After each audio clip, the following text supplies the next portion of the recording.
পড়া মনে রাখার কিছু টিপস হচ্ছে আমি শেয়ার করব, লিখে শেয়ার করব, যাতে হচ্ছে লেখাটাও মানুষ দেখে, এখান থেকে কোনো ওয়ার্ড বা বর্ণ হচ্ছে পিক করে, আবার এখান থেকে কোনো ভালো কিছু শিখতেও পারে। সো কথা না বাড়িয়ে ভিডিও বড় না করে হচ্ছে লেখা শুরু করে দিই। আমি লিখে বোঝাচ্ছি, কারণ এখান থেকে লেখাটাও অনেকে শিখতে পারবে, আবার কীভাবে পড়তে হবে সেটাও শিখতে পারবে। আমি যখন কোনো কিছু পড়তাম, প্রথমে একবার লিখতাম, এরপরে হচ্ছে আবার পড়তাম, এরপরে আবার পড়া মুখস্থ করে আবারও লিখতাম। সো আমি দুইবার লিখতাম কোন একটা জিনিস। প্রথম পয়েন্ট কি হতে পারে? বুঝে পড়ুন, মুখস্থ করে নয়।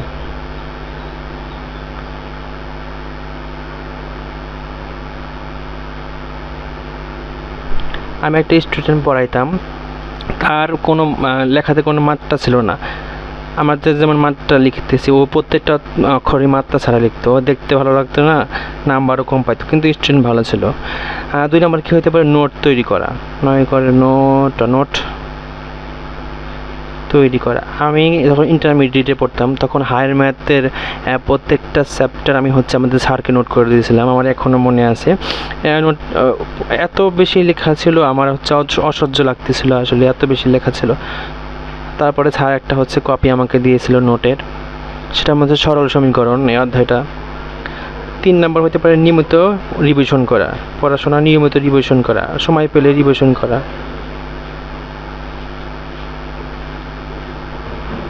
রিভিশন করা। 4 নম্বর হতে পারে কি? জোরে পড়া বা আস্তে ধীরে পড়া।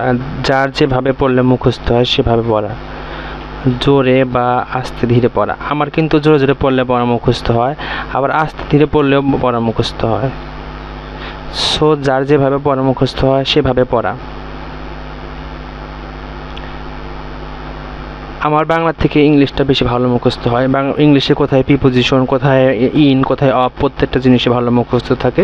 5 নম্বর হচ্ছে পড়ার সময় সঠিক করা, মানে আমি কখন পড়বো। আমার না একটা ইম্পর্টেন্ট জিনিস, ক্ষুধা পেটে পড়াটা হচ্ছে বেশি ভালো মুখস্থ থাকে।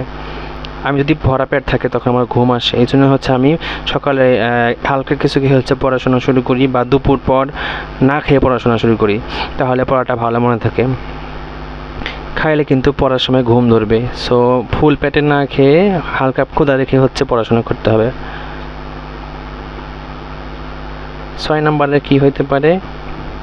একটা না পড়বো না, 15 থেকে 25 বা 30 মিনিট পড়ার পরে 5 থেকে 10 মিনিট ব্রেক নিতে হবে।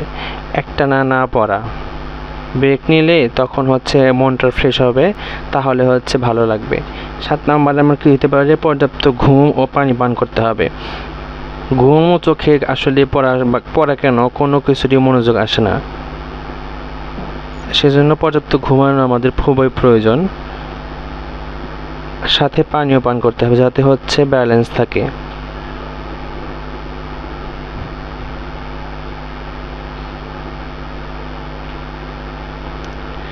আট নম্বরে আমার কি হইতে পারে? আমাদের প্রত্যেকেরই একটা বাজে অভ্যাস, মোবাইল ফোন ইউজ করি। সো মোবাইল ফোন পরিহার করতে হবে। পড়ার অন্তত আধা ঘন্টা আগে থেকে মোবাইল ফোন ব্যবহার করা যাবে না।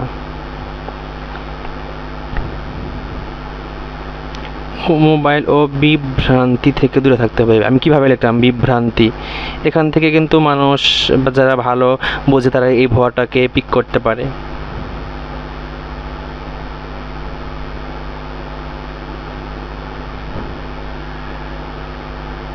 আমি আর একটা পয়েন্ট লিখবো। 9 নম্বরে কি হতে পারে?